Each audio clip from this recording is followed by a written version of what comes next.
ನಿಮಗೇನಾಯ್ತು ಕಾಂತಮ್ಮವ್ರೆ, ಹುಚ್ಚಿಡ್ದಿದ್ಯಾ? ಅವ ಆ ಮಾತನ್ನ ನಾನ್ ನಿಮಗೆ ಹೇಳ್ಬೇಕು ಮೇಡಮ್ಮರೇ. ಅಲ್ಲ, ಸಮುದ್ರನೇ ಎದುರಿಗಿದ್ರು 2 ಕೊಡ ನೀರಿಗೋಸ್ಕರ ಊರೆಲ್ಲ ತಿರುಗೋರ್ಗೆ ಏನ್ ಹೇಳ್ತಾರೆ ಹೇಳಿ? ಹುಚ್ಚರು ಅಂತಾರೆ. ಎದುರಿಗೆ ಮೃಷ್ಟಾನ್ನನೇ ಇದ್ರು ಒಂದ್ ತುತ್ತು ಮೊಸರನ್ನ ಬೇಕು ಅಂತ ಊರೆಲ್ಲ ಅಲಿಯೋರ್ಗೆ ಏನಂತಾರೆ ಹೇಳಿ? ಹುಚ್ಚರು ಅಂತಾರೆ. ಕೋಟಿ ಕೋಟಿ ಆಸ್ತಿ ಇದ್ರು ಹೊರಗಡೆ ಹೋಗಿ ದುಡಿದು ಸಾವಿರ ಸಂಪಾದನೆ ಮಾಡ್ತೀನಿ ಅನ್ನೋರ್ಗೆ ಏನಂತಾರೆ ಹೇಳಿ? ಏನಂತಾರೆ ಹೇಳಿ?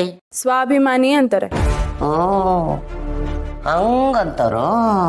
ನನ್ನ ಹೆಸರಲ್ಲಿ ಕೋಟಿ ಕೋಟಿ ದುಡ್ಡಿರ್ಬೋದು, ಆಸ್ತಿ ಅಂತಸ್ತಿರ್ಬೋದು, ಆದ್ರೆ ಅದ್ಯಾವ್ದು ನಾನ್ ಸಂಪಾದನೆ ಮಾಡಿರೋದಲ್ಲ. ನಾವ್ ಸಂಪಾದನೆ ಮಾಡಿರೋ ದುಡ್ಡಲ್ಲಿ ಮೊಸರನ್ನ ತಿಂದ್ರು ಅದು ಮೃಷ್ಟಾನ್ನಕ್ಕಿಂತ ರುಚಿಯಾಗಿರುತ್ತೆ. ಕಷ್ಟಪಟ್ಟು ದುಡ್ದು ದಣಿವಾದಾಗ ಸಮುದ್ರನೇ ಪಕ್ಕದಲ್ಲಿದ್ರು ಕುಡಿಯಕ್ಕೆ ಒಂದ್ ಹನಿ ನೀರ್ ಕೂಡ ಸಿಗಲ್ಲ. ಆಗ ಕುಡಿಯೋ ನೀರಿಗೋಸ್ಕರ ಊರೆಲ್ಲ ಅಲಿಬೇಕಾಗತ್ತೆ.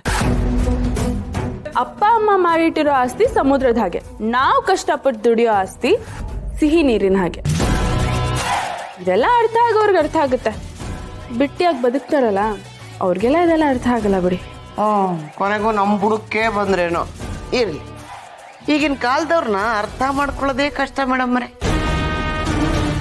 ಎಷ್ಟು ಜನ್ಮ ಎತ್ತಿದ್ರು ಕರಗದೆ ಇರೋವಷ್ಟು ಆಸ್ತಿ ಇದ್ರು ನನ್ನ ಕಾಲ ಮೇಲೆ ನಾನು ನಿಂತ್ಕೊಂಡು ದುಡುದು ಬದುಕ್ತೀನಿ, ಅದು ಸ್ವಾಭಿಮಾನಿಯಾಗಿ ಅಂತ ಹೇಳ್ತಿದ್ದೀರಾ. ಹೌದು ಕಾಂತಮ್ಮ ಅವ್ರೆ, ಇವತ್ತಿನ ಕಾಲದಲ್ಲಿ ದುಡ್ಡಿಲ್ದೇ ಇರೋರು ಬಡವರಲ್ಲ, ಜವಾಬ್ದಾರಿ ಇಲ್ದೇ ಇರೋರು ಬಡವರು. ಜವಾಬ್ದಾರಿ ಇಲ್ದೇ ಇರೋ ಮನುಷ್ಯ ಕೋಟಿ ಕೋಟಿ ಆಸ್ತಿ ಇದ್ರು ಅದನ್ನ ಒಂದೇ ಒಂದ್ ಕ್ಷಣದಲ್ಲಿ ಕಳ್ಕೊಂಡ್ಬಿಡ್ತಾನೆ. ಜವಾಬ್ದಾರಿ ಬರ್ಬೇಕು ಅಂದ್ರೆ ಕಷ್ಟಪಟ್ಟು ದುಡಿಬೇಕು.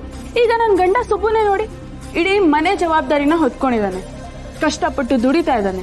ಅವನಿಗೆ ಜೀವನ ಏನು ಅಂತ ಗೊತ್ತಿದೆ. ಅವ್ನು ಯಾವತ್ತೂ ಕೆಟ್ಟ ದಾರಿ ತುಳ್ದಿಲ್ಲ, ಕೂಡಿಟ್ಟಿರೋದನ್ನ ಕಳ್ಕೊಂಡಿಲ್ಲ. ನಾನು ಅಷ್ಟೇ ಕಷ್ಟಪಟ್ಟು ದುಡ್ದು ಸುಬ್ಬು ಜವಾಬ್ದಾರಿನ ಹಂಚ್ಕೋಬೇಕು ಅಂತ ಅನ್ಕೊಂಡಿದ್ದೀನಿ.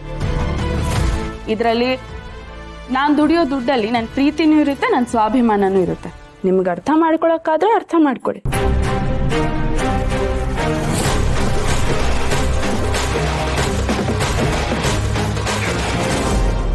ನನಗಂತೂ ಏನೂ ಅರ್ಥ ಆಗ್ಲಿಲ್ಲ.